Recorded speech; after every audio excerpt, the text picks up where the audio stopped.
What is the difference between tone and register?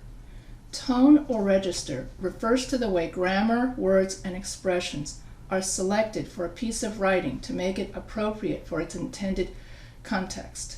Think of the language choices you might make if you were trying to explain to a child how a car works or why people get sick. Then think of how you might explain the same thing to a fellow student or to your lecturer. You would most likely make very different choices in the different contexts.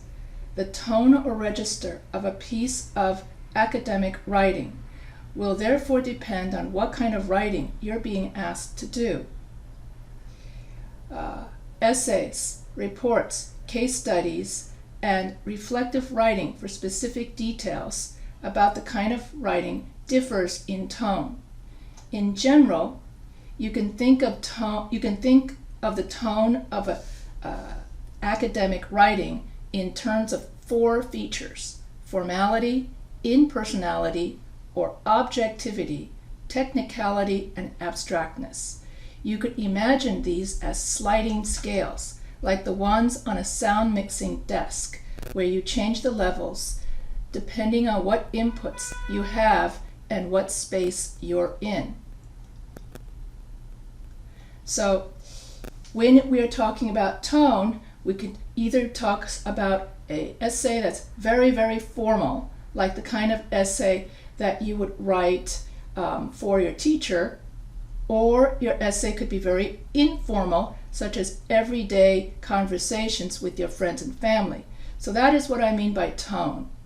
Or you can write in third-person case, which would reflect an impersonal, objective paper, versus first and second-person case, where you have very personal paper. You can write a technical paper versus a non-technical everyday paper.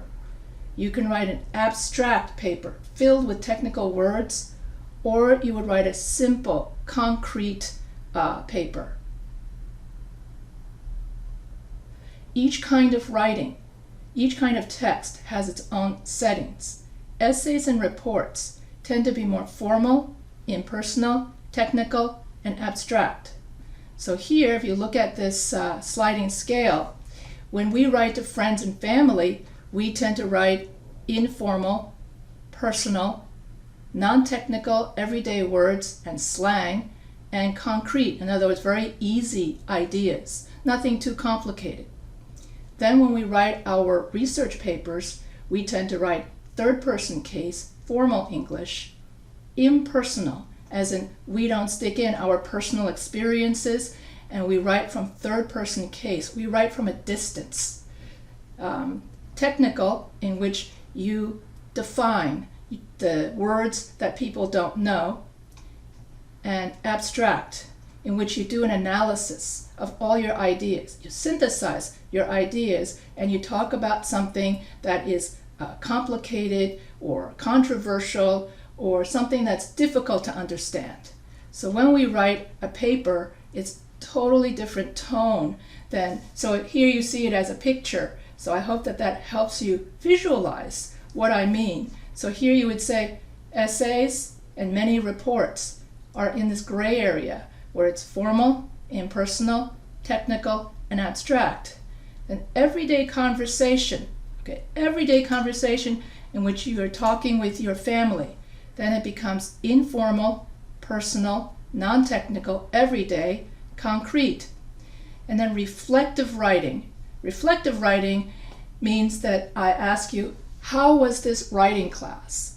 And you reflect on how, in different ways, that something can be improved. So you could be reflecting on, how can I do a better job at my job? How can the teacher do a better job at her job? And so any kind of reflection means that you sit back and you think about an experience and then you reflect on ways to improve it. So that's known as reflective writing. And so reflective writing runs the gamut. It means that you can have something very personal and you're reflecting on my aunt Catherine.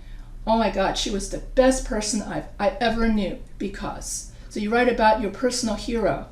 or it could be a reflection or a review about an article, a scholarly article that you read.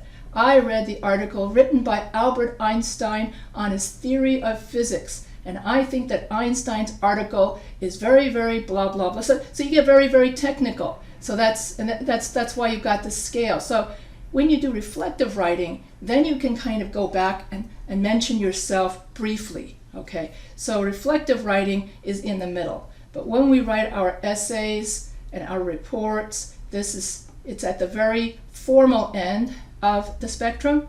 And when we talk to our friends and family, it's at the informal end of the spectrum. That's why I like this article, because it shows you visually what it means, what I mean by tone. When I think of tone, it's like social class, social register, different generations. It's not just about somebody having a monotone voice. I am talking like this. So that's not that kind of tone. Tone means social register. Tone means whether or not I'm going to be formal or informal. So each kind of text has its own settings. Essays and reports tend to be more formal, impersonal, technical, and abstract. At the other end of the spectrum, everyday conversation tends to be more informal, personal, non-technical, and concrete. Reflective writing sits somewhere in between.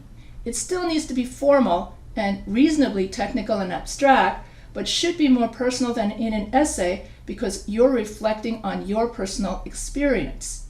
And so here in the middle, yeah, you can have a reflective essay, but for the illustrative essay for which we were doing for this assignment, I was asking mainly for formal, impersonal, technical, abstract. However, in week 8, when we get to the last week of the class, and then I'm going to ask you, what did you think of this class? How can this class be improved? What feedback can you give to the teacher so she can improve her teaching?